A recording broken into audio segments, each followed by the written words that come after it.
ఇక నుండి మ్యాక్సిమం పూజా వీడియోసే వస్తాయి. సో ఎందుకు అనుకుంటున్నారా, మా వారైతే మాలేశారు శివయ్య మాల. సో అందుకే అనమాట 41 డేస్ అసలు ఫుల్ వర్క్ అండి. అసలు ఖాళీ కూడా లేదు. పొద్దున్నే లేచి 4కి ముగ్గు వేసి గడపకి గట్ట పసుపు రాసి అవన్నీ చేసి మాఫ్ పెట్టి అవన్నీ చేసేటప్పటికి ఇంకా మా వారు లేచి వెళ్ళారనమాట మాల వేసుకోవడానికి. సో ఈలోపే నేను పూజ అన్నీ చేసి పెట్టాను.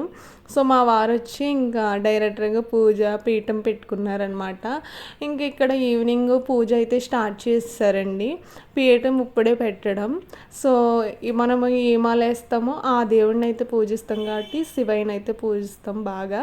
సో ఇంట్లో శివయ్య పాటలు అవన్నీ ఉంటాయి అన్నమాట. చాలా బాగుంటుంది. ఈ 41 రోజులు ఇష్టంతో చేయాలి, కష్టంతో కాకుండా. మొదట్లో కొంచెం కష్టంగానే ఉంటుంది, తర్వాత అలవాటు అయిపోద్ది అనమాట. సో మీకు మా ఫ్యామిలీకి అందరికీ శివయ్య అనుగ్రహం ఉండాలని మనస్ఫూర్తిగా